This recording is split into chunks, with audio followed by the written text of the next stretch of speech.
Hi, I'm Parneet Jaggi, and today we're going to be talking about an important author of English literature who is also called the father of English literature and the father of English poetry.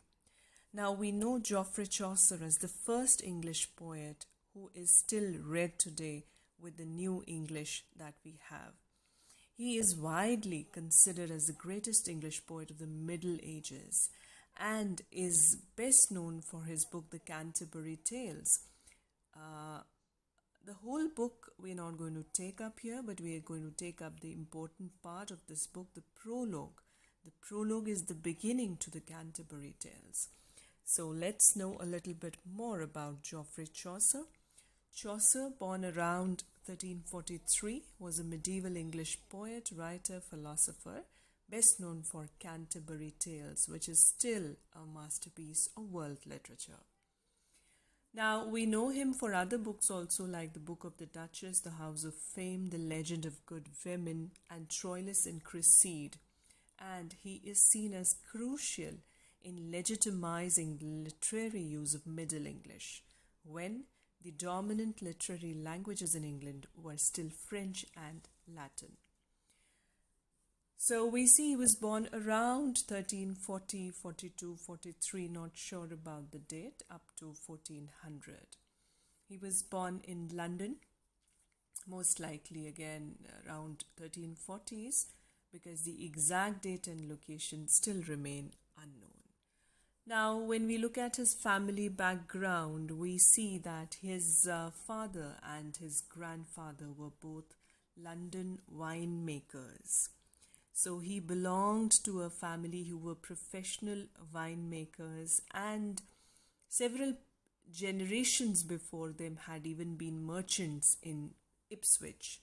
So his family name, Chaucer, is actually derived from the French word chaussure, which means shoemakers.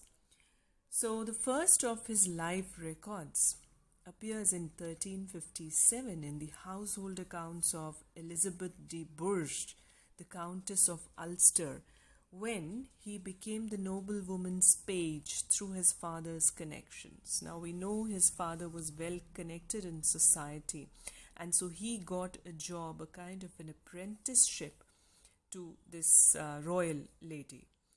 Now this Countess was actually married to a Duke of Clarence, who was the second son of the king, King Edward III. So before he was even young, Chaucer got into the close court circle, where he was acquainted with the kings associated for most of his life. Now he also worked as a courtier, a diplomat, and a civil servant, as working for the king from 1389 to 1391 as clerk of the king's works. Then in 1360, we noticed that he was captured during the siege of Reims. This was during the early stages of the 100-Year War, around 1359, when Edward III invaded France, and so Chaucer also traveled with these royal people, and so he was captured during this time. And the most surprising fact was that King Edward paid 16 pounds for his ransom and he was released, which was a huge amount. In today's world, it is like 11,000-12,000 pounds. Now, after this, we do not know much about his life, but we know that he traveled a lot in France, Spain, and Flanders, and so many places. Then around 1366, we see that he married this lady called Philippa de Roet. She was a lady in waiting to Edward III's queen, Philippa of Hainault, and a sister of Catherine Swynford, who later became the third wife of John of Gaunt. So this girl whom he married was also connected with the king's court and the king's family. Chaucer then became a member of the royal court of Edward III as a yeoman or esquire in 1367. Then after this, he obtained a very important, a substantial job of controller of customs for the port of London, which he began again in June 1374. Then he appears to have moved to Kent, being appointed as one of the commissioners of peace for Kent at a time when French invasion was a possibility. He is thought to have begun with his work on the Canterbury Tales during this time in the early 1380s. He also became a member of Parliament for Kent in 1386.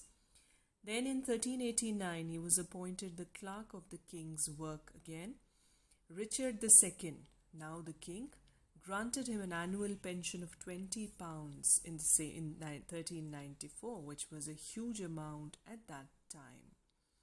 So that comes to around $35,000 in today's scenario, if we look at it. But later on, see, around 1400, Chaucer died of unknown causes. We do not know exactly about how and why he died. And the only evidence for the date of his death comes from the engraving on his tomb, which was actually erected after his death, long after his death, almost 100 years after his death.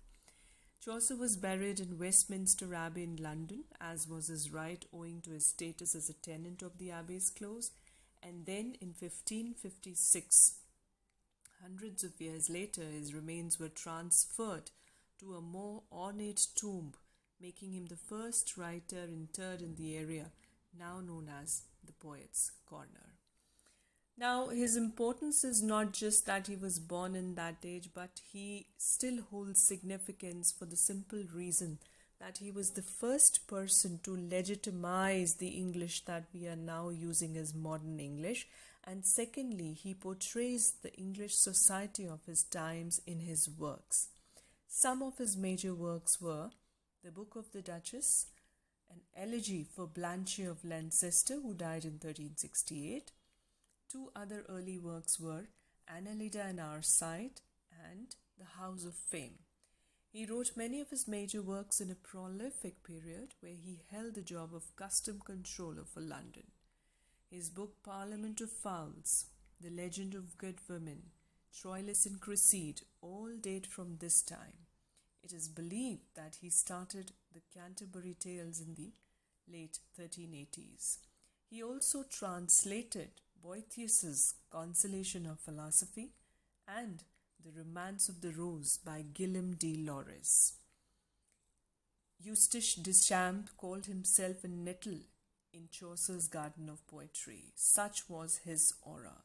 In 1385, Thomas Usk made glowing mention of Chaucer, and John Gower also lauded him. So during his times, among his contemporaries also, he was held as a poet, as an author in great esteem. Although his language is much closer to modern English than the language of others like Beowulf and Langland, still we find a modern English speaker finds a large vocabulary of archaic words in his poetry. But he was the one to modernize the idiom of the English of his time. So we will continue with the discussion on the prologue written by Chaucer. For now, thank you.